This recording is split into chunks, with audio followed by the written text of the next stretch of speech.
Siemanko, witam wszystkich serdecznie. Dzisiaj trochę pogadamy ze względu na to, że aktualnie teraz jak oglądacie ten odcinek, jestem już w Afganistanie. Serii z Afganistanu nie będę mógł publikować, dopóki stamtąd nie wyjadę, ponieważ chcę zebrać po prostu takie informacje i moje spostrzeżenia z danego miejsca, których nie będę mógł mówić w filmie, ponieważ mógłbym sobie narobić dużych kłopotów przez to. Mogliby mnie nawet sadzić do więzienia tam. Chyba nie muszę Wam mówić, jak może wyglądać więzienie w Afganistanie, jeśli się nie jest muzułmaninem. Znaczy, wydaje mi się, że później trzeba by było szybko być. tak by pewnie było. Dostałbym pewnie Koran do czytania, no i trzeba by było być, no. Tak by wyszło. Chociaż na czas pobytu tam, oby do tego nie doszło. Będę się starał na pewno wszystko robić z głową, uważnie, żeby tak nie było, ale jest taki youtuber, który przez przypadek tam trafił do więzienia, ponieważ nagrał coś, czego nie powinien. Nagrał, nie pamiętam, czy nagrał talibów, czy nagrał wojsko, ale no właśnie miał przez to kłopoty. No i dzisiaj odpowiem właśnie na parę takich pytań, żebyście sobie troszkę posłuchali. Myślę, że takich dość znaczących, dość ważnych. No to zaczynamy. Pierwsze pytanie właśnie jest związane z Afganistanem. Czy jest nutka stresu przed Afganistanem? Szczerze mówiąc, nie. Nie stresuję się jakoś w ogóle tym. Mam kogoś na miejscu, chłopaka, który się tam będzie mną zajmował. Odbiera mnie z lotniska. Wiecie, mam ubrania już kupione, tak jak powinienem mieć tam na miejscu. Mam taki komin kupiony na szyję, żeby nie było widać tatuażu. Praktycznie będę cały zasłonięty, nie będzie tatuaży widać. Wiadomo, jestem obcokrajowcem i tak ludzie będą na mnie zwracali uwagę. No ale po prostu moim wyglądem będę starał się jakoś mniej więcej wtopić, chociaż minimalnie w tłum. Wiecie, brodę mam, te ich ubrania będę miał, dodatkowo będę z miejscowym. Bardziej jestem podekscytowany. Jestem podekscytowany z tego względu, że Afganistan był takim moim marzeniem. Chciałem już dawno tam pojechać. Teraz akurat wyszło tak, że ta podróż tak wyszła, że akurat mam taką możliwość. Wiadomo, każdy wie, co się dzieje w dalszych rejonach trochę i ludzie mi odradzają bardzo, żeby tam jechać, ale ja podchodzę do tego tak. Wiele osób mi odradzało, żeby jechać do Syrii, wiele osób mi odradzało, żeby jechać do Iranu. O Libanie nie wspominali, chociaż w Libanie też było jak było. Wiecie, dużo ludzi nie ma pojęcia o tym, jak jest na miejscu. Nie zdają sobie sprawy, że tam też mieszkają normalni ludzie. Ludzie, którzy... Każdy widzi, jak sobie pomyśli, tylko od razu widzi, o nie, coś tam wybuchnie, coś się stanie. Wiadomo, że każdy od razu jest z tej najgorszej grupy terrorystycznej. Nie będę mówił właśnie jakiej, bo wiecie, że mi nie wyłapało przypadkiem tego słowa. Ale to tak nie wygląda. Wszędzie w tych krajach żyją normalni ludzie. Ludzie, którzy chcą, żeby odbierać ich kraj za po prostu fajny, za taki jaki jest, żeby ludzie się nie bali tam przyjeżdżać. No i w Syrii tak się czułem. Czułem się naprawdę tam spoko, chociaż mimo tego, że jak byliśmy w Homs, no to był atak dronem, gdzie zginęło dużo ludzi, ale to było typowo na miejsce, gdzie oni celowali, czyli na szkołę wojskową. To było wszystko zaplanowane. Parę dni po tym właśnie ta grupa terrorystyczna przejęła właśnie tam jakiś komisariat i tak, ale nas już tam nie było. Całe szczęście. Z Iranu każdy mi mówił uciekaj, uciekaj, uciekaj, bo wiadomo, że oni są przeciwko Ameryce i tak dalej, a już lotniskowce przypłynęły i tak dalej, już będzie źle. Kurde, no wiecie, no, na miejscu nic się nie czuło, kompletnie, nawet nikt o tym nie rozmawiał. Większość tego, co ludzie mówią, to po prostu za dużo oglądają telewizji i tak to wygląda. Wiadomo, no, tam w Palestynie, tam się bardzo źle dzieje w strefie gazy. No, to jest naprawdę straszne, że tyle ludzi ginie, tyle dzieci ginie i tak dalej, ale na razie to się wszystko dzieje tylko tam. To się nie rozlało jeszcze wszędzie. Wiecie, ja nie miałem obawy, żeby się martwić tego, że jestem w Iranie. Irak odpuszczam, ze względu na to, że za długo jestem w tych rejonach świata. No jednak Irak, no to jest już bliziutko tam, to nie ma co ukrywać. Ale odpuszczam z tego względu, że miałem tak naprawdę tylko 4 dni, a chciałbym tam pojechać na dłużej. Jeśli wiecie, jeśli w przyszłym roku będzie taka możliwość, wracam też tutaj w tą część świata i będę chciał zobaczyć jeszcze te kraje, których nie widziałem. No, myślę tyle. No także czy jest stres? No stresu nie ma, raczej bardziej podekscytowanie tym, że już tam jadę. Spędzę tam 6 dni. Także jeśli jeszcze nie subskrybujesz kanału, od razu zostaw suba, śledź na bieżąco. Tyle, że odcinki będę publikował już po powrocie. Kolejne pytanie, jak jest teraz z wizami w tych krajach, w których tutaj podróżuję? Tak naprawdę nigdzie nie miałem żadnego problemu z wizą. Zaczynając od Pakistanu, to wiadomo, biuro podróży, z którym byliśmy, to załatwiało nam wizy, ale wcześniej ja sobie też załatwiałem. Tam akurat do Pakistanu jest najciężej załatwić. Mimo tego, że oni tak wiecie, chcą turystów i tak dalej, no to tam jest ciężko, bo trzeba mieć od kogoś zaproszenie i tak dalej, i tak dalej. Za pierwszym razem jak byłem, no to trochę zrobiłem to na patencie, no może to było trochę złe, no ale tak musiałem, że po prostu napisałem do biura podróży, które znajdowało się w Pakistanie, że chciałbym z nimi pojechać na wycieczkę, że załatwiam właśnie wizę, że przylatuję wtedy i wtedy, żeby mi wystawili dokument. Oni mi wystawili, ja sobie złożyłem wizę, później napisałem niestety, że nie przyjeżdżam, a i tak pojechałem. To taka mała podpowiedź dla Was. Może niektórzy to źle odbiorą, no ale nie było wyjścia i tak musiałem zrobić. Teraz załatwiało to wszystko właśnie biuro, z którym byliśmy. Do Afganistanu wizę dostać banalnie proste. Idziecie do ambasady w Warszawie, wypisujecie dokument, uśmiechacie się, rozmawiacie normalnie z chłopakami, którzy tam pracują. Czas oczekiwania jest do 10 dni. Jak zapłacicie 50 euro więcej, to dostaniecie w 2 dni. A ja z racji tego, że z nimi sobie pogadałem normalnie i tak dalej, za godzinę miałem wizę. Także petarda, nie ma co narzekać. Do Syrii, no to do Syrii nie możecie sobie pojechać od tak musicie pojechać z biurem podróży. Z biurem podróży, które Was odbierze w Bejrucie, w Libanie. No i po prostu jedziecie na granicy Wam wszystko załatwiają. Jedziecie dalej, zostajecie tyle dni, ile macie wykupioną wycieczkę, zwiedzacie i tak dalej, i tak dalej. No i później wracacie też do Libanu. Gdzie jeszcze? Do Iranu. Do Iranu najlepiej załatwić sobie wizę wcześniej, online. My tego nie załatwiliśmy, nie chcieli nas puścić do samolotu. Znaczy powiedzieli, że nam nie dadzą kart, później sytuację z Iranem to chyba znacie, po prostu złożyliśmy o to, że chcemy wizy. Oni wysłali nam taki dokument, że jest złożony, ale jeszcze nie dostaliśmy. Wsiadamy do samolotu, nie mamy wizy. My pokazaliśmy ten papierek, przeszło. Bez problemu. Tyle, że później na lotnisku w Iranie był lekki problem, ale wiedzieliśmy, że możemy otrzymać wizę on arrive, także to nie było też problemu, żeby to dostać. Po prostu, wiecie, no oni tam musieli pogadać, że dlaczego przylecieliśmy bez wizy i tak dalej, i tak dalej, i tak dalej, ale i tak wiedzieliśmy, że tą wizę dostaniemy. No. I to by było na tyle. No, to chyba co do wszystkich wiz, które tutaj były. Do Iraku też wiem, jak miałem lecieć, że też się dostaje na lotnisku, też nie ma z tym problemu. Coś jeszcze było? Nie, to wszystko. Następne pytanie jest na temat naszej serii po Afryce. Jak wiecie, wracam po Afganistanie na 1 dzień do Kataru. Zwiedzę sobie Doha. No, kiedyś byłem, ale zwiedzę jeszcze raz, żeby Wam pokazać, żeby nagrać, bo akurat filmu nie mam na YouTube z tego. Także nagram, żebyście widzieli. Następnie w nocy, w sumie o 1 będę miał wylot do RPA. Spotykam się z Polem w Cape Town, czyli w Kapsztadzie. Od razu w ten sam dzień idziemy do ambasady Namibii, żeby sobie załatwić wizę. No i tak, zostaniemy 5 dni w Cape Town dokładnie. Tam pozwiedzamy wszystko też tam dookoła i tak dalej, bo tam jest naprawdę bardzo dużo pięknych miejsc. W ogóle sam Kapsztad jest podobno cudowny. I następnie bierzemy samochód. Coś mi tu lata. Następnie bierzemy samochód, takiego wiecie, będziemy mieli taką terenówkę z namiotem na dachu i przez kolejne 3 tygodnie będziemy podróżować. Ruszamy właśnie z Kapsztadu, jedziemy, czyli RPA, jedziemy na Namibii, następnie będzie Botswana i wracamy do RPA z powrotem. To nam zajmie około 21 dni, plus dodatkowo te dni, które będziemy jeszcze w Kapsztadzie. I jeszcze później może 2 dni w Johannesburgu właśnie dostaniemy, bo tam zostawiamy samochód.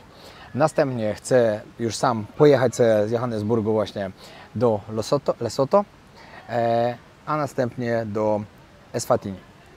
Te 5 krajów chcę zobaczyć teraz w Afryce Południowej. Wracam z powrotem do Kapsztadu i lecę do Tanzanii i w Tanzanii robię wyprawę na Kilimandżaro. Moja wyprawa na Kilimandżaro powinna potrwać około tygodnia. Wiem, że można to zrobić w 5 dni. Ja raczej się nie będę śpieszył, wolę to zrobić w 7, wiecie jak to jest. No jednak tam się wychodzi prawie na 6000 metrów.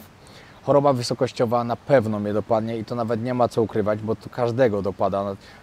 jak byłem w Nepalu, to już po 4000 metrów, na 4000 metrów już zaczynałem odczuwać skutki choroby wysokościowej. Także na to trzeba naprawdę bardzo uważać. Jeśli ktoś z Was nie wie, jakie są odczucia choroby, jakie są skutki, to Wam powiem. Na początku bardzo boli głowa, zaczyna po prostu walić, tak jakby Wam coś tam, wiecie, jakby dzwon Wam bił w środku. Strasznie jest to nieprzyjemnie. Następnie zaczyna Wam się robić niedobrze, można wymiotować. No a później to już jest coraz gorzej, także wiecie, no, z tym trzeba walczyć. Ja mam przy sobie aktualnie jeszcze tabletki, które kupiłem sobie w Nepalu, jak szedłem na Everest Base Camp. Także mam to i mogę sobie spokojnie ich też użyć, jeżeli zacznie boleć głowa, ale i tak wolę zrobić to tak, żeby było, wiecie, żebym Wam pokazał wszystko, jak to wygląda krok po kroku, tak samo jak szedłem na Everest Base Camp, żeby taką serię też zrobić właśnie z Kilimandżaro, czyli z najwyższego szczytu, jaki jest w Afryce, na kontynencie dokładnie całym. Jest to właśnie jeden szczyt z korony ziemi. No i co? No i później, jeśli się uda jeśli jeszcze starczy czasu, mam zamiar polecieć do Ruandy, tam spotkać się z takim Polakiem, który tam pracuje właśnie, z którym jestem właśnie w stałym kontakcie, mówiłem, że przylecę. No a następnie co? Wracam do Tajlandii na cały sezon. Ale nie będzie tak, że będę siedział cały czas w Tajlandii, także o to się też nie bójcie, bo wiadomo, na początku stycznia pierwszy obóz Nag Muay Camp, później na parę dni jedziemy do Kambodży, później wracam, mam wyjazd z Polkami w podróż, też jeśli ktoś chce przyjechać, spędzić wakacje z nami, albo na obozie, znaczy styczniowym nie ma miejsca, ale na luty, na 4 do 18 luty mamy jeszcze 4 wolne pokoje, tak to jest totalnie full, a z Polkami w podróży mamy jeszcze chyba 6 miejsc, także jeśli ktoś chce spędzić wakacje albo obóz, dajcie znać, bardzo fajnie można spędzić czas w Tajlandii, albo sportowo, zabawowo, albo typowo zabawowo, turystycznie, to już od Was zależy, co wolicie. No i mam w ogóle tam plany, wiecie, próbuję sobie zorganizować taką wizę, która pozwoli mi na to, żebym mógł wlatywać do Tajlandii, ile razy dam radę. Także każdy wolny czas będę wykorzystywał, żeby gdzieś polecieć, żeby coś nagrać, żeby Was nie zanudzać za bardzo też Tajlandią. Oczywiście też będą vlogi z Tajlandii, bo ludzie bardzo lubią oglądać Tajlandię i będę chciał to pokazywać też na różne sposoby i różne piękne, nowe miejsca, które jeszcze nie widzieliście. Ale będę się też starał skupiać na tym, żeby też gdzieś latać w inne miejsca i oczywiście też mocno trenować, ponieważ chciałbym gdzieś około marca, kwietnia stoczyć kolejną walkę właśnie w Cloud MMA. Kolejne pytanko, jeszcze dam. Ja mam pytanie, Pająk. Jakie było do tej pory Twoje najlepsze miejsce, które wywołało u Ciebie największe emocje i najgorsze, gdzie już byś nie wrócił za nic? Bardzo fajne pytanie. Może najpierw zacznijmy od tych złych, bo tych dobrych to się na pewno trochę rozgadam.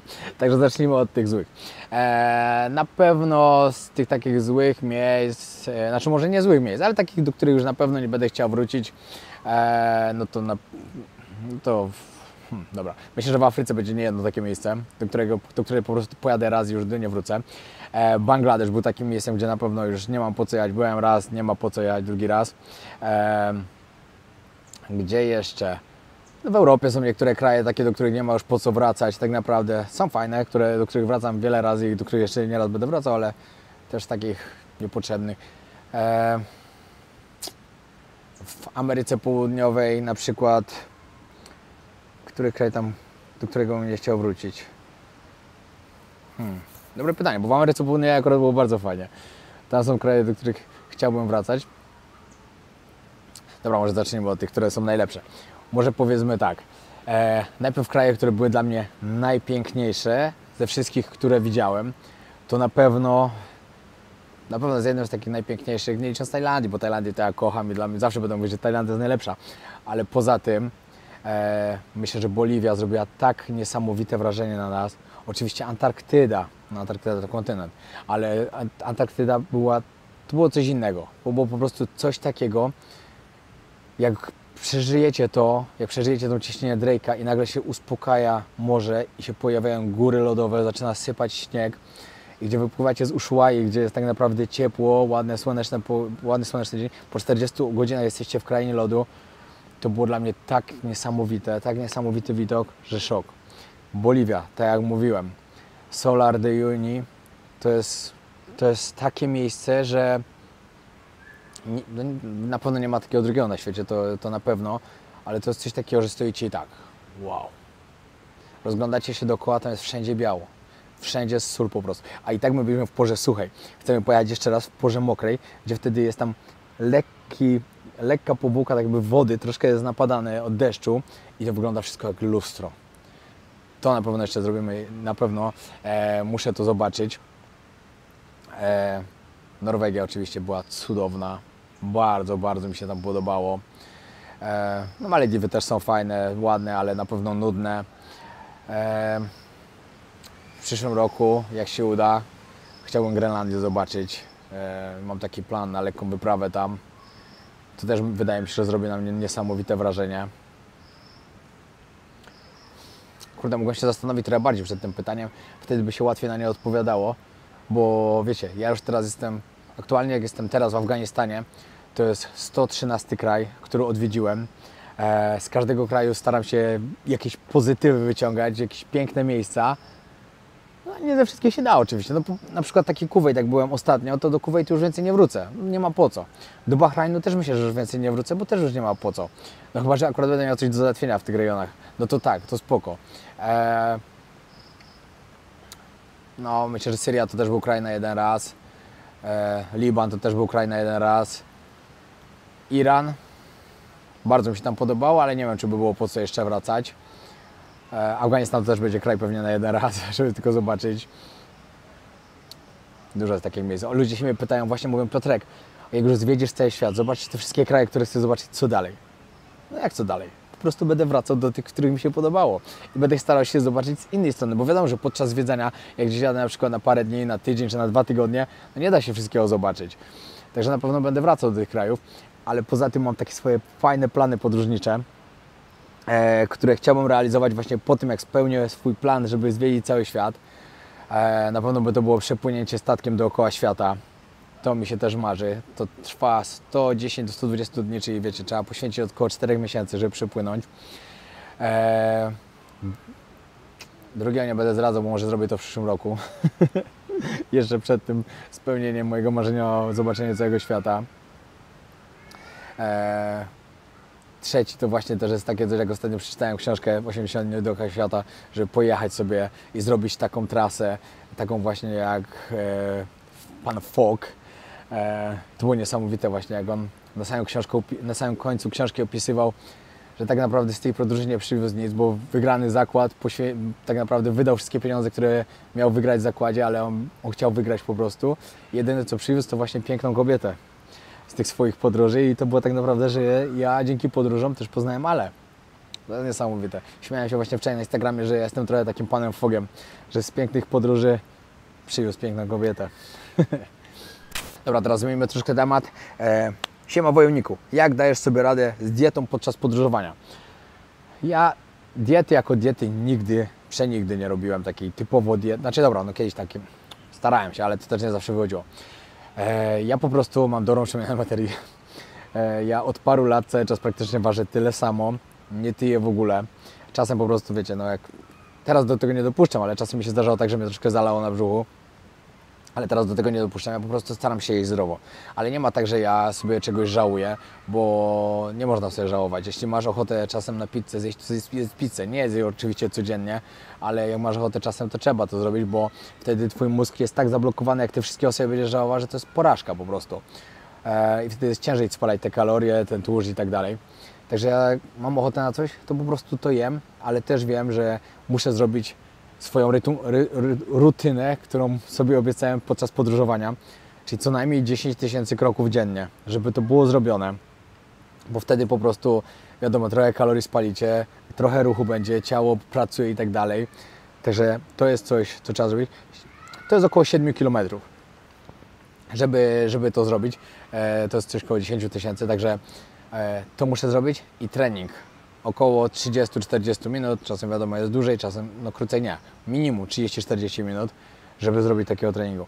I powiem Wam, że jak wpadnie się już w tą rutynę, to już później idzie. Ja po prostu codziennie muszę coś porobić, muszę to zrobić i to jest dla mnie całkiem normalne. To nie jest tak, że ja się zmuszam do tego, chociaż czasem mi się nie chce, ale ja wiem, że w życiu bardzo ważna jest dyscyplina. Jeśli chcesz się do czegoś dojść, to dyscyplina jest najważniejsza. Ja dyscypliną kieruję się tak samo w prowadzeniu swojego kanału, jak w sporcie i w życiu codziennym. I lepiej mi się z tym żyje. Bo ktoś mi powie, dobra, motywacja jest ważna. Motywacja jest i motywacji nie ma. Coś Was motywuje dzisiaj, a jutro już Was nie będzie motywowało. A jak sobie w głowie wbijecie dyscyplinę, że będziecie chcieli to robić, będziecie chcieli, bo wiecie, że będzie lepiej, jak to zrobicie i wbijecie sobie, że to jest taki Wasz obowiązek, żeby to zrobić życiowy, to wtedy się to łatwiej już robi. Jeśli ktoś na przykład mówi, bo ciężko mi się zebrać i tak dalej. Żeby wpaść w rutynę, potrzeba 21 dni, 3 tygodnie, robić coś bez przerwy, to znaczy codziennie. Jeśli będziecie codziennie przez 21 dni wstawali rano, przeklinali, wyklinali, mówili, że nie chce Wam się, że to jest nudne i tak dalej, ale będziecie jednak to robili, ruszycie tyłek, będziecie to robili, to po 21 dniach dla Was to będzie takie normalne, że nawet rano wstaniecie i nie powiecie sobie, a nie chcę mi się, tylko wstaniecie i pójdziecie to zrobić. Tak to właśnie działa. No i to jest dobre, na pewno to jest dobre. Tak samo w prowadzeniu kanału moja dyscyplina jest taka, że ja po prostu wiem, że ja muszę nagrywać, wiem, że muszę podróżować, wiem, że muszę robić dobre materiały, żeby być jak najlepszym, żeby jak najlepiej Wam się oglądało. I tak samo to też jest moja praca. O, mnie coś ugryzło. To jest moja praca i jak wiem, że jak po prostu to oleję, to nie będę mógł tak pracować i tak żyć, jak żyję. A jestem bardzo zadowolony ze swojego życia, kocham swoją pracę, kocham podróżować i nie chciałbym tego popsuć. Także pamiętajcie, w życiu bardzo ważna jest dyscyplina. Kolejne pytanie jest na temat podróżowania do Stanów Zjednoczonych. Jeśli byłem właśnie w Syrii, byłem w Afganistanie, byłem w Iranie. Sprawa wygląda tak, że w moim przypadku troszkę wygląda inaczej, ponieważ jestem podróżnikiem, jestem blogerem. Byłem już w 113 krajach. Zanim pojadę do Ameryki, to już pewnie będzie jakieś 140 albo 150, bo w tym roku nie planuję, w przyszłym roku też raczej nie planuję odwiedzić Stanów. Także wiecie, ktoś mnie zatrzyma na lotnisku i powiedzą mi, czy byłeś w tych krajach? Byłem. Dlaczego? Bo jestem podróżnikiem, byłem w 150 krajach, chcę zwiedzić cały świat. Jestem blogerem podróżniczym, możecie sprawdzić mojego YouTube'a, możecie sprawdzić moje social media, takie jak Instagram, Facebook, TikTok. Wszystko macie biało na czarnym, czy jakoś tak się to mówi. Możecie sobie to sprawdzić, że ja nie robię nic złego. Ja tam nie pojechałem w celu takim, żeby nie wiadomo co robić, tylko po prostu jestem podróżnikiem, nagrywam vlogi z tych miejsc i tak to wygląda. I powiem Wam, że już parę razy miałem taką sytuację, że gdzie mówiłem, że jestem blogerem, to nawet do Stanów. Kiedyś pierwsze 2 razy, jak leciałem do Stanów, byłem zatrzymywany do pokoju, przesłuchiwany przez godzinę lub 2, przeszukowany i tak dalej. Ostatnim razem, jak byłem 2 razy na lotnisku, po co przyjeździć? Jesteśmy blogerami podróżniczymi, pokaż kanał, pokazałem, zapraszamy. Wszystko trwało minutę. Także mi ten kanał podróżniczy naprawdę dużo ułatwia, chociaż w Iranie się nie przyznałem, że jestem blogerem podróżniczym, bo mogliby mnie nie wpuścić. Ze względu na to, że zaraz by pomyśleli, że jestem jakimiś mediami i tak dalej, i tak dalej. Powiedziałem, że pracuję jako kierowca samochodu, busa, rozwożę paczki i tak dalej. Kiedyś tak pracowałem, także dużo nie skłamałem, tylko teraz już tego nie robię. Także tak to wyglądało. Nawet ostatnio Polo, jak załatwiał sobie wizę, on był też w Syrii. Był w Syrii, czyli Syria też jest na czarnej liście po prostu wjazdu do Stanów Zjednoczonych. Chciał złożyć ESTę, ale w ESTie jest pytanie, czy byłeś w tym kraju. Zaznaczył, że jest, od razu ESTA odrzucona. No to zadzwonił do ambasady, że chce wizę. Oni mu powiedzieli, dobra, złóż sobie ESTę. Nie mogę, bo byłem w Syrii. Umówił się na wizytę w ambasadzie i oni się go pytają, dlaczego byłeś w Syrii. On mówi, że w cenach po prostu turystycznych, że jest blogerem, że jeździ po świecie, że nagrywa, że był już w 120 krajach i tak dalej, i tak dalej. I po prostu ESTA od razu, jak zaznaczył, to odrzucało i potrzebuje wizę. Okej. I mu przyznali wizę. Także jeśli ktoś myśli, że dla mnie to będzie jakimś dużym takim problemem, żeby wjechać tam, no to nie, myślę, że to nie będzie jakiś wielki problem. I dodatkowo ja mam wizę. Ja mam wizę jeszcze ważną przez 5 lat do Stanów Zjednoczonych. Także prawdopodobnie po prostu na lotnisku będę szedł, pokazywał wizę i będę szedł dalej. Nawet nikt nie zapyta, czy byłem tu i tu. Także tak to wygląda. Problem z głowy. Kolejne miejsce jest na temat, kolejne pytanie, przepraszam, jest na temat Syrii. Dlaczego nie mogliście za wiele mówić o tym, co się dzieje w Syrii, będąc tam na miejscu? Problem tam był taki, taki sam, jak byłem w Tybecie. Że jeśli za dużo bym powiedział we vlogach, ktoś sprawdziłby tego vloga, to nasz przewodnik miałby duże kłopoty. Tam nie można źle mówić na rząd. Jeśli ktoś źle mówi na rząd, to ma duże kłopoty więzienia w Tybecie. Wiecie, w Tybecie nawet mi przewodnik powiedział, że jeśli ja bym coś złego mówił na rząd chiński i oni by doszli, że on był moim przewodnikiem i gdzieś bym powiedział, że od niego na przykład to wiem, to oni by go mogli nawet zabić. Jego rodzina by miała wielkie kłopoty, pewnie wylądowaliby w więzieniu i tak dalej. W Syrii było tak, że przewodnik mi mówił, proszę uważaj, co mówisz w tych vlogach.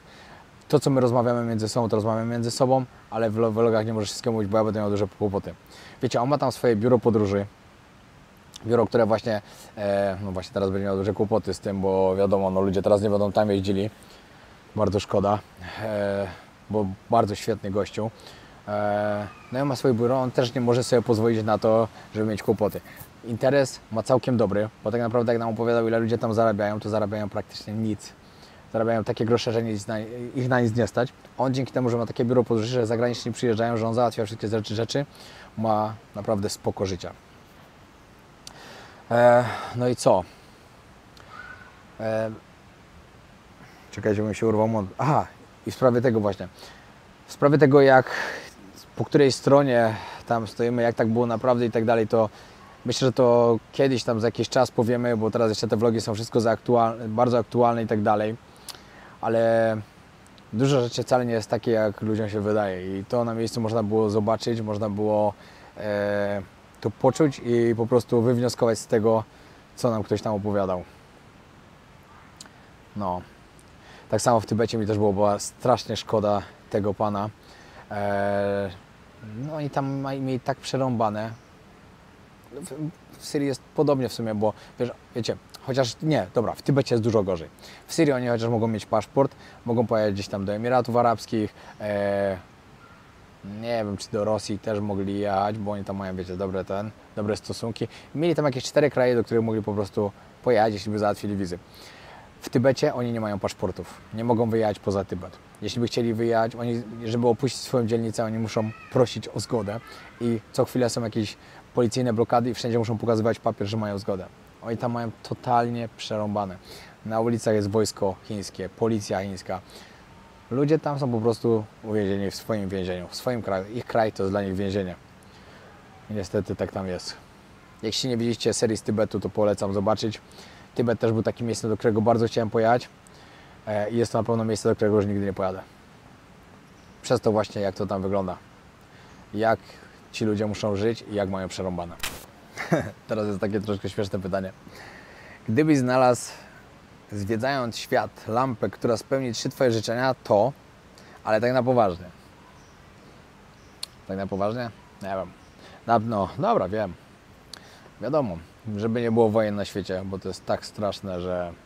Wiecie, po pobycie w Syrii, jak człowiek zobaczy to wszystko, wiecie, jak się ogląda w telewizji, to jeszcze nie odczuwa się takiej emocji, takiej i tak dalej. No dzieje, ale daleko od nas i tak dalej. Ale jak się tam pojedzie, jak się to zobaczy wszystko, jak się z ludźmi porozmawia, to po prostu jest straszne. Chociaż teraz to, co wstawiają, co się dzieje w Gazie, to jest też... No, pierwszym życzeniem na pewno by było to, żeby nie było wojen. Drugim życzeniem? Nie wiem. Żebym był zdrowy, moja rodzina, moi bliscy. I żeby nie było problemu, że każdemu się dobrze żyło. Ale zdrowie jest najważniejsze. Jak jest zdrowie, to resztę można osiągnąć. Jak zdrowia nie ma, to jest masakra. Nieraz ludzie mają pieniądze, mają wszystko, a nie mają zdrowia i co im z tego? Także zdrowie na pewno jest najważniejsze. A trzecie?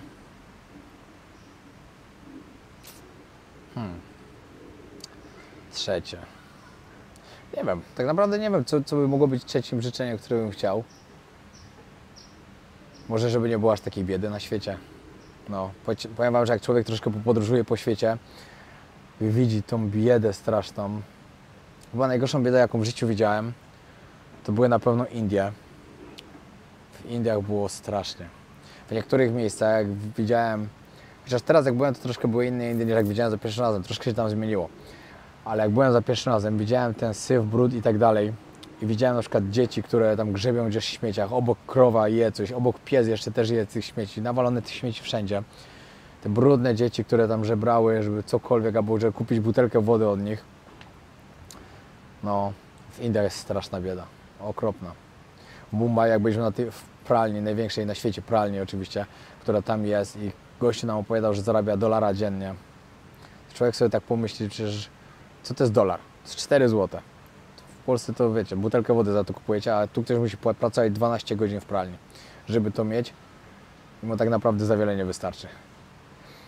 Kolejną straszną rzeczą, straszną biedę to widziałem na Filipinach w Manili. Tam też po prostu jak ja mieszkałem na takiej dzielnicy, że gorzej chyba trafić nie mogłem. Na ulicy, w której ja mieszkałem, po prostu wielu ludzi spało na ulicy. Całkowicie spali po prostu na chodniku. Raz widziałem w takim prowizorycznym wózku niemowlak sobie spał, obok mama na ziemi spała i obok jeszcze jedno dziecko i tak sobie wtuleni leżeli na chodniku. Dodatkowo ludzie, którzy mieszkali tam na cmentarzach, chociaż na tych cmentarzach tak źle nie mieli wcale. Też jest odcinek u mnie na kanale z tego właśnie, jak pokazuję, jak ludzie mieszkają na cmentarzach właśnie w Manili, na Filipinach. Ale tam to mieli, wiecie, schronienie, dach nad głową, tam w niektórych nagrobkach nawet sklepik jakiś był i tak dalej, przed niektórymi samochód stał. Tam nie było jeszcze aż tak źle. Ale na tej ulicy, na której ja mieszkałem, to było strasznie. Jak w hostelu pytałem, czy mogę tu chodzić, to mi powiedzieli nie, zamawiasz taksówkę, z drzwi wchodzisz do taksówki i jedziesz. Tak samo wysiadasz, od razu wchodzisz. I tak tam chodziłem. Wiecie, ja w wielu miejscach podchodziłem do tego po prostu, że no wiecie, jak coś się ma stać, to się stanie, a tak naprawdę jak zareagujecie na wiele rzeczy uśmiechem i tak dalej, ludzie też tym samym zareagują. Wiadomo, są miejsca, gdzie jest przestępczość, jest bieda i tak dalej, ale to, że ktoś jest biedny, to nie znaczy, że jest złym człowiekiem. I ja już wiele razy przekonałem się, że w wielu miejscach, w których byłem, wcale nic mi się nie działo, a ludzie odradzali, żeby tam nie jechać, bo coś się może zdarzyć. No, w Tajlandii też, jak się zaczęło te 2 lata, co były, tego całego syfa, to no jak zobaczyłem, jaka bieda tam nagle się robiła, jak przejeździliśmy te wszystkie slumsy, jak uchodźcy z Birmy mieszkają w Tajlandii, wiecie, Phuket, piękna wyspa, każdemu by się wyobrażało, że to jest coś niesamowitego, tylko wyobrażają sobie piękne hotele, plaże, imprezki i tak dalej, a jak wejdziecie, kurde, mi rzęsa wpadła, a jak wejdziecie troszkę dalej, w głąb tego wszystkiego, zobaczycie tych ludzi, co mieszkają w domach z blachy, śpią na ziemi. Jak my im przywoziliśmy jakieś paczki z ryżem i tak dalej, jak oni dziękowali, ludzie płakali po prostu, że my im jedzenie przywieźliśmy. Wiecie, jak widzicie kogoś starszego, jak przywozicie posiłek taki, który tam jest troszkę ryżu, troszkę kurczaka, a on płacze i dziękuję Wam za to, że Wy mu daliście to, że on może zjeść, że nie umrze z głodu. I w niektóre dni przyjeżdżacie, a tam stoi na przykład 1000 osób w kolejce po taką malutką paczuszkę ryżu ugotowaną. No to wtedy człowiek naprawdę się zastanawia, w jakim miejscu żyje, jaki jest uprzywilejowany i jakie ma łatwe życie. Naprawdę, wiele osób nie docenia tego, co ma, bo myślą, że to jest normalne, ale jak zobaczycie trochę biedy na świecie, jak się popodróżuje, to człowiek bardzo docenia. Tak samo ostatnio choćby w tej Syrii, jak spotkaliśmy tego chłopczyka tam w Homs, gdzie mieszkali w zbombardowanych blokach, wynajmowali jeszcze. Jego mama zarabiała $12, było ich mama plus 8 dzieci, ojciec nie żył, bo zginął na wojnie. Mama zarabiała jako nauczycielka $12, 7 płacili za wynajęcie mieszkania w zbombardowanym budynku i zostawało im tylko 5. I ten chłopczyk tak o tym mówił, to po prostu jak człowiek coś takiego przeżywa, to nie jest w stanie później narzekać. A jak narzeka, to jest po prostu narzeka, bo ludzie mają to do siebie, że lubią sobie narzekać, ale jak później się zastanowisz i pomyślisz sobie o takich ludziach, których spotkałeś w życiu, którzy mają na maksa przejebane, to no, narzekanie to jest najgorsze, co można zrobić, będąc tak uprzywilejowanym człowiekiem, jakim po prostu jesteśmy my. Teraz troszkę takich pytań podróżniczych, które są bardzo istotne. Czy zawsze ubezpieczałem się na wyjazd? Ja sobie nie wyobrażam gdziekolwiek polecieć bez ubezpieczenia i każdemu z Was też odradzam nie jeździć nigdzie bez ubezpieczenia. Nawet jak przyjeżdżacie, jak przyjeżdżacie do takiej Tajlandii, leczenie jest tak okropnie drogie na miejscu. Tam są szpitale, wszystko 5 gwiazdek, po prostu jak hotele najlepszej klasy, tak wyglądają szpitale, bardzo dobra służba medyczna, wszystko jest pięknie na glans, ale wszystko jest mega drogie. Także pamiętajcie, najlepiej, żeby mieć wykupione ubezpieczenie na cały rok, podróżnicze i normalne, a jeśli typowo podróżujecie na przykład tylko raz w roku, to zawsze pamiętajcie o ubezpieczeniu. Nie jeździcie bez tego, bo to jest po prostu masakra, jeśli coś Wam się stanie i będziecie musieli ponosić koszty leczenia. Także pamiętajcie zawsze o tym. Kolejne. Czy linie lotnicze akceptują plecak ze stelażem, bo kupiłem w Decathlonie i nie wiem, czy mi go. Ten plecak, który możecie u mnie zauważyć na filmach, to jest plecak 60 litrów. Ja go wszędzie noszę tylko jako podręczny. Ja nigdy nie wykupuję bagażu podręcznego, chyba że jestem w Europie i lecę na przykład Wizarem, Ryanairem czy inną tanią linią lotniczą i się czepiają do wszystkiego, to wtedy trzeba zapłacić za główny bagaż. Po całym świecie, wszędzie latam po prostu z bagażem podręcznym. On mi waży około 10 kg. Nawet mimo tego, jak gdzieś jakaś linia mówi, że jest 7, tak jak mówicie, że macie tego bagażu podręcznego, to przeważnie tego nawet nie ważą. Zdarza się, że ważą, ale przeważnie nie. Ja swój plecak też kupiłem w Decathlonie. No i pamiętajcie, no wiecie, zakładajcie plecak, idziecie do odprawy. Ma Pan jakiś bagaż główny? Nie mam, tylko plecak. Przeważnie oni to olewają, od razu to olewają, bo ten plecak wchodzi normalnie Wam elegancko, tak, nie tak, że bokiem go musicie wsadzić, tylko elegancko wchodzi tak do luków bagażowych, także nie ma żadnego z tym problemu. I uwierzcie mi, że też wiele osób się pyta, mówi, kurde, teraz ruszyłem na 4,5 miesiąca w podróż, jak to jest możliwe, że ja się spakowałem w plecak i mam tylko 10 kg, gdzie tak, plecak waży, laptop waży, sprzęt, który mam waży, blender, który mam waży, plus białko wojownika. Samych ubrań mam jakieś, przypuśćmy, 3 kg, może z 3,5, ale jeśli się podróżujesz taki czas, to człowiek się staje takim minimalistą, że wiecie, mi wystarczy tak, 5 koszulek, 5 par majtek, 5 par skarpetek, spodenki sportowe, takie basenowe też, to jest jednym, do tego jakieś 2 koszulki sportowe, co ja tam jeszcze mam? Jedne długie dżinsy, jedne krótkie dżinsy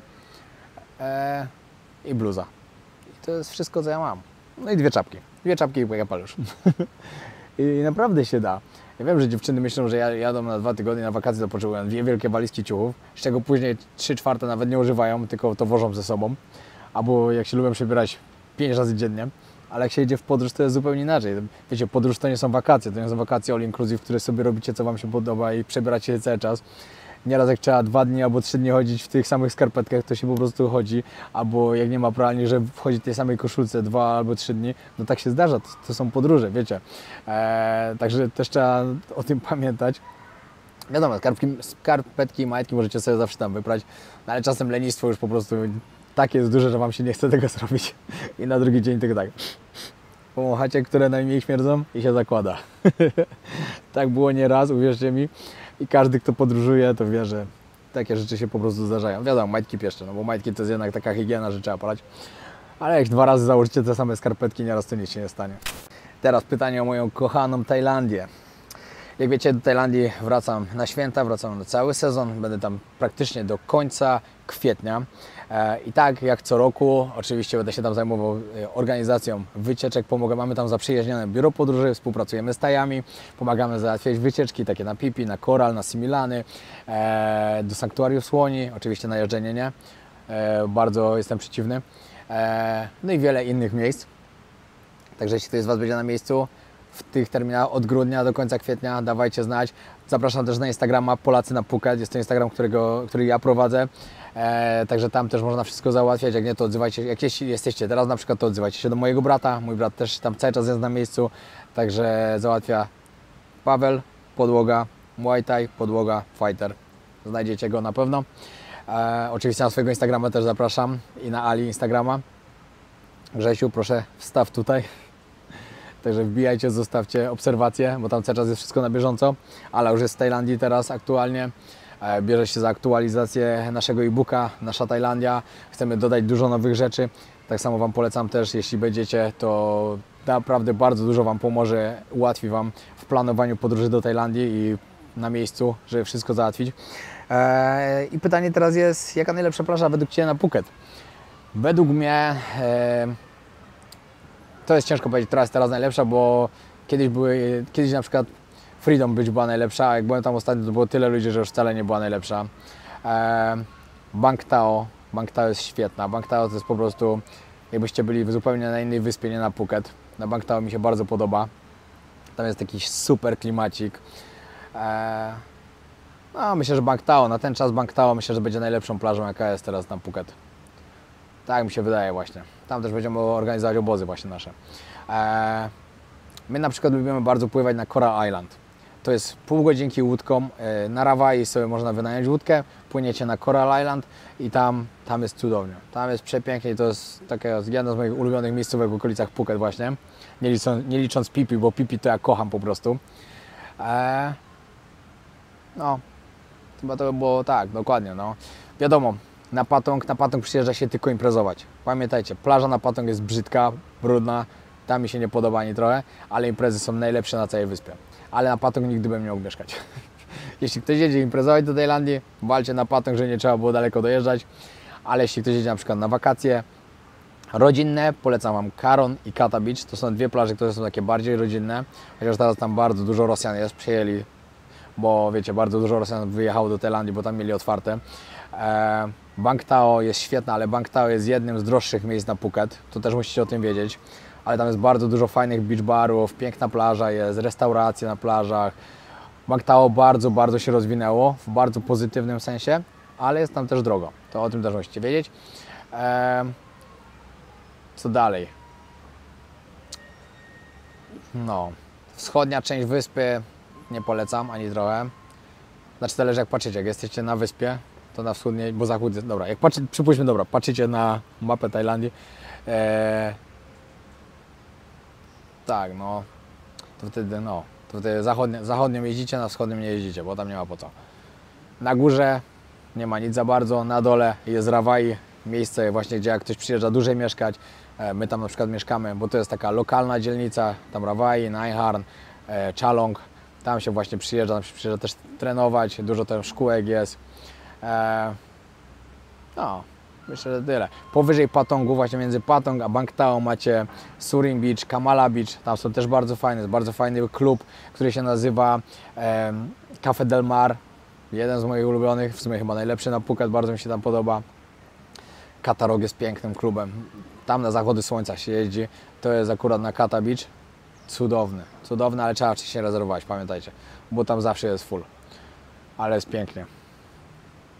No i tyle było. Jeśli wiecie, jeśli chcecie przyjechać do Tajlandii, Tajlandia już nie jest tak tanim kierunkiem jak była kiedyś. Teraz w Azji Południowo-Wschodniej myślę, że Wietnam jest najtańszym kierunkiem, ale jeśli wybieracie się do Tajlandii, nie chcecie wydać milionów, przenośnie oczywiście, jeśli chcecie zaoszczędzić, to pamiętajcie, nasz e-book bardzo Wam do tego pomoże. No to lecę.pl, nasza Tajlandia, znajdziecie, polecam. Ale dostałem podchwytliwe pytanie. Jaka lala jest dla Ciebie piękniejsza? W podróży bez make-upu czy pomalowana? Moja lala jest dla mnie zawsze piękna, jak nie wygląda, obojętne mi to bardzo. Zresztą ja ją bardziej wolę bez makijażu, albo taki delikatny po prostu, tylko podkład, bo w pełnym makijażu to ja uważam, że to jest za ostre, za mocny taki. Wiadomo, jak się idzie gdzieś jakaś okazja jest, okej, no problem, ale na co dzień nie wyobrażam się, żeby się codziennie malowała. Pamiętajcie, kochajcie swoje kobiety takie, jakie są, a nie, że muszą się upiększać cały czas. No. Czy jest kiedykolwiek jakaś szansa na Koreę Północną? Tak, wiecie, ja chcę zwiedzić cały świat. Czyli Koreę Północną też będę musiał zwiedzić. W południowej byłem, w północnej jeszcze nie, oczywiście jest cały czas zamknięta. Także jeśli tylko dostanę jakiegoś znaka, że otwierają, od razu dzwaniam się z moim ziomkiem Marcinem Mandlem, z Polem i lecimy. Sobie ustaliliśmy, że w trójkę tam polecimy, no ale jak na razie nie ma takiej możliwości. Co jest według Ciebie najtrudniejsze podczas podróży? Najtrudniejsze podczas podróży? Zmęczenie.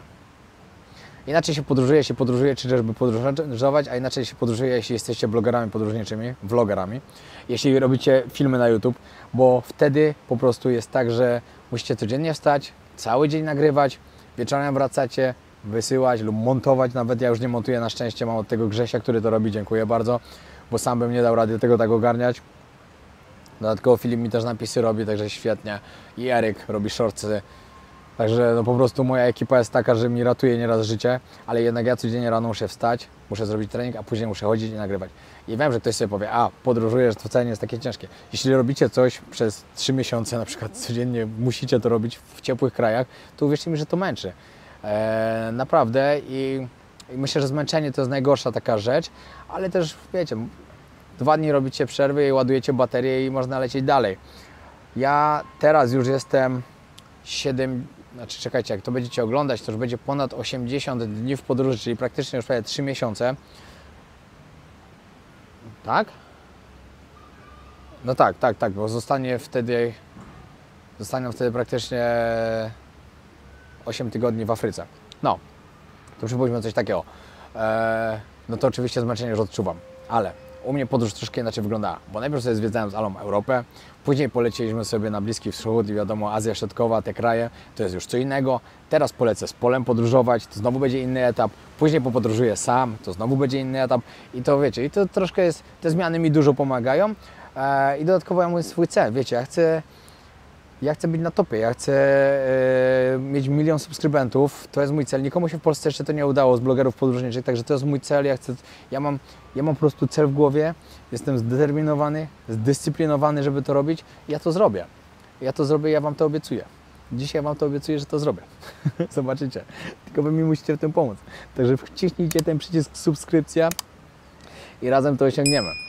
Wielu z Was ogląda, którzy nie subskrybują kanału, bo ja mam statystyki i prawie 50% osób, które oglądają, nie subskrybują kanału. Także jeśli jesteś jednym z nich lub jedną z nich, tutaj przycisk proszę, na dole go znajdziesz, nie, tu się wyświetla co zrobić, ale na dole go znajdziesz i wciśnij, bardzo proszę. Dobra, to by było tyle. Żegnam Was z tego miejsca. Pozdrawiam serdecznie. Do zobaczenia w kolejnym odcinku. Następnie będą 2 odcinki z Bahrajnu, także serdecznie Was zapraszam.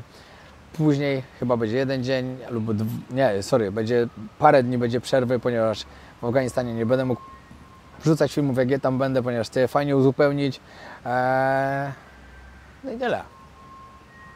Zapraszam na kolejne ciekawe rzeczy i od grudnia zapraszam Was na podróż ze mną do Afryki. Pierwsze 3 tygodnie z Polem, nawet 4, później sam. Także do końca roku będziecie mieli bardzo ciekawe materiały.